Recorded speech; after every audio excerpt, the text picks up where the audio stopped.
Vegetarian Lifestyle Mastery 101. Perfect health is like a puzzle, okay? You gotta have all the pieces together if you wanna be healthy. So there are three main parts to the puzzle, and they are your mind, your mouth, and your muscle. There are a lot of people who just focus on the mind. They do a lot of meditation, relaxation, breath work, that sort of thing, just to calm the mind, and they neglect the mouth and the muscle. You know, they eat crap and they're overweight, and they don't work out, and they're not very fit. And you don't want to be like that. And then there are a lot of people who just focus on the muscle. You know, they go to the gym, maybe they take steroids, they're massive, or they just do fitness, and they don't take care of their mouth or their mind. They don't get enough sleep, and they don't eat, you know, enough fruits and vegetables and coconuts. And then there are the people who just focus on diet. They just focus on their mouth. They don't do any fitness, and they don't take enough time to relax and calm the mind and live a stress-free life. Everybody knows someone who's in one of these categories. We know someone who's really focused on the mind, we know someone who's really focused on fitness, and we know someone who's really focused on the food. But it's rare that you find someone who's focused on all three. And if you focus on all three, you're gonna get amazing results. You're gonna feel outstanding. Who focuses on all three? Who do you know? Post in the comments down below who focuses on the mind, the mouth, and the muscle. Very, very important to do that, to do this. So in this video, I'll quickly show you how to do that. So stay tuned.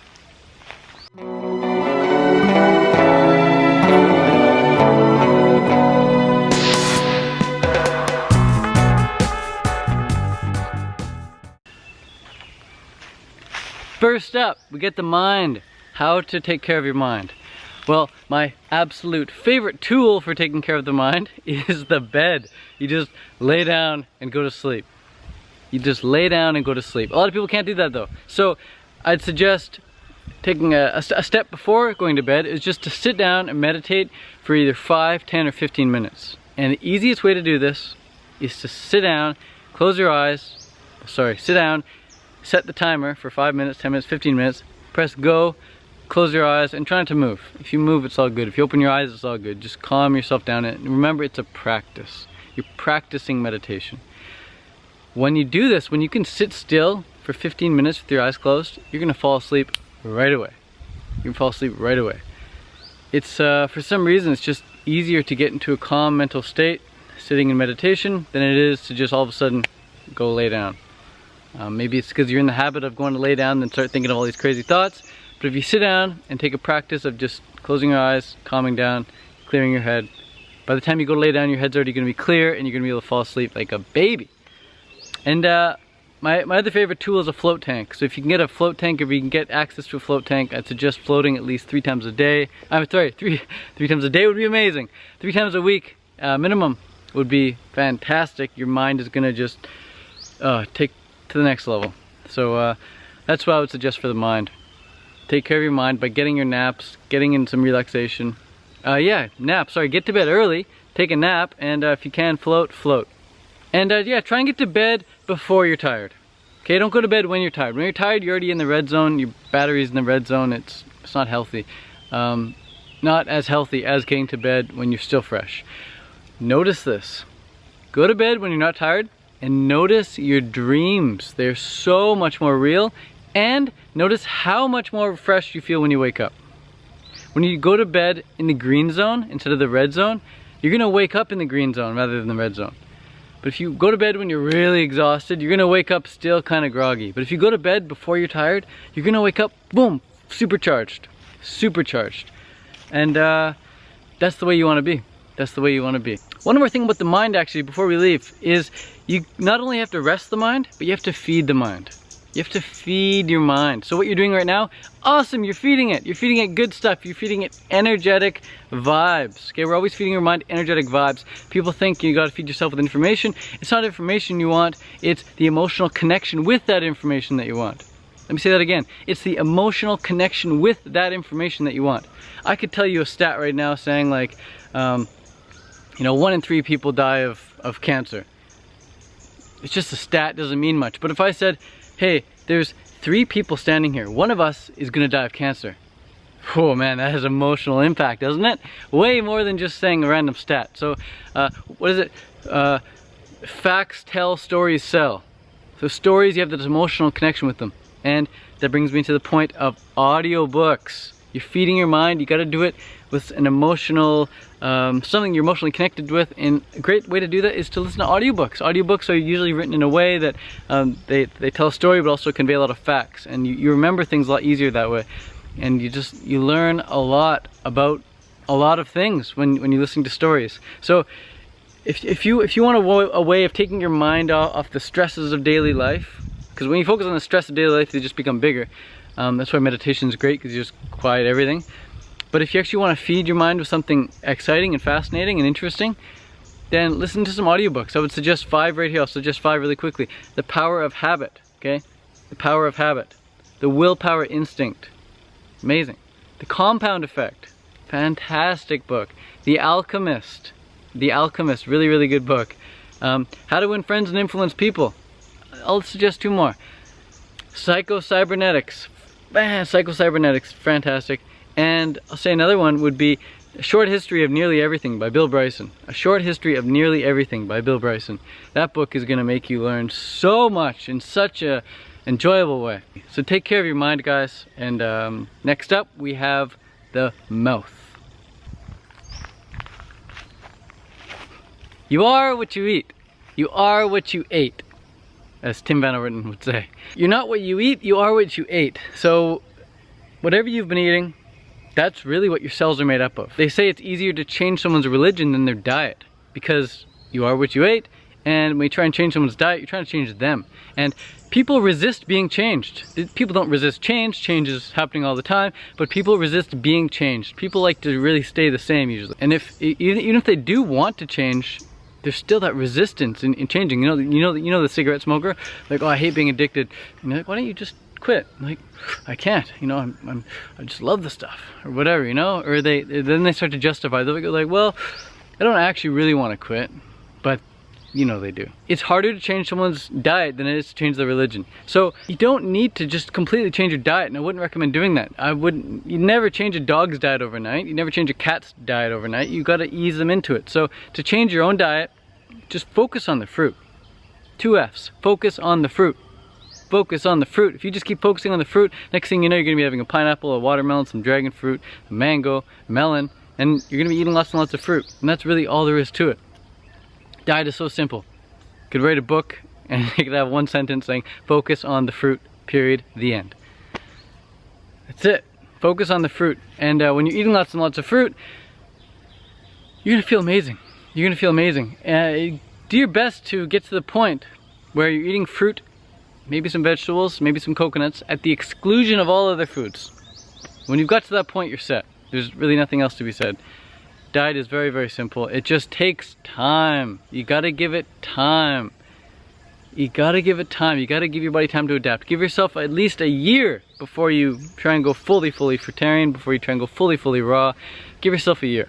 Allow yourself to have some cooked foods for the first year or so. And just always be striving to get better, to be having more and more fruit. That's it. That's it. So when you're getting your good night's sleep, when you're resting, your mental state is nice and clear and clean, and then you start eating the fruit, man, you're setting yourself up for success, big time. Anyways, next up we're talking about the muscles.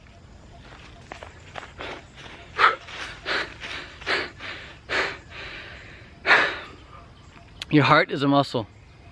Your tongue is a muscle. Your fingers are muscles. You got muscles in your fingers.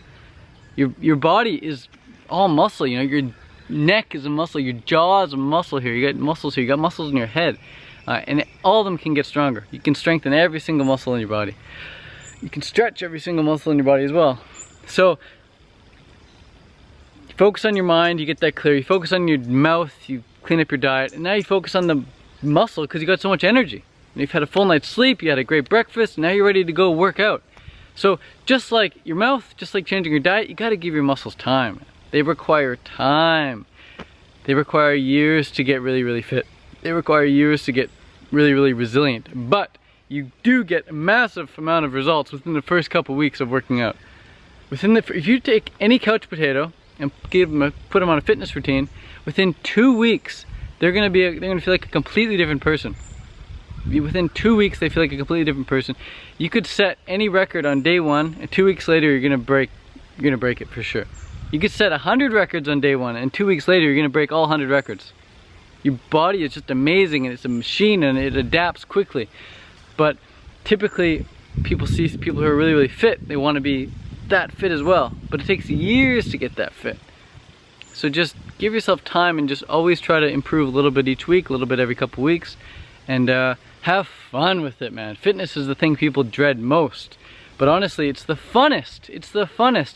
Eating isn't fun. Eating is enjoyable, but eating isn't fun. Doing meditation, relaxing, getting a nap, that's not fun, but it's very enjoyable. But fitness, man, fitness is fun, and afterwards it's very enjoyable. There's a little wild dog here. And if you look at any animal, any organism, they're always moving, always moving, always moving. Humans are the only animal, look at nature, humans are the only animal, maybe sloths, but I think sloths still, they're always on the move, I think. Humans are like the only animal who just sit and just waste away. I can't stand sitting for long periods of time, man. I feel like I'm wasting away.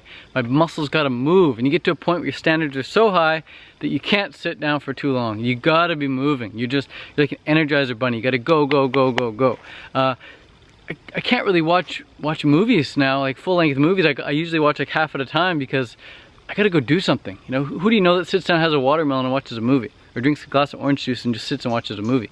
Rarely happens. It's usually people who eat some cooked food. They have a bowl of rice or some potatoes or some popcorn, and they just, you know, veg out and zombify and just watch the movie. But to be 100% fully raw fruitarian and watch a lot of movies, it's very rare.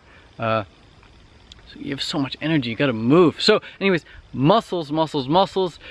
The best 3 exercises, I'd say, I'm kind of biased here, but I would say the swim, bike, and the run. And that's because they're so well balanced. You know, the swimming gives you the upper body flexibility and the flotation, so there's no impact. The cycling is so fun. You can explore. Cycling is so fun. You can explore, you go fast, you go all over the place.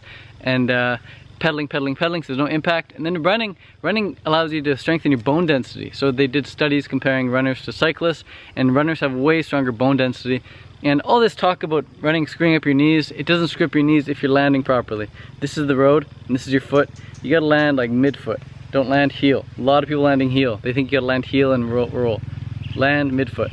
Someone's coming right now, one sec.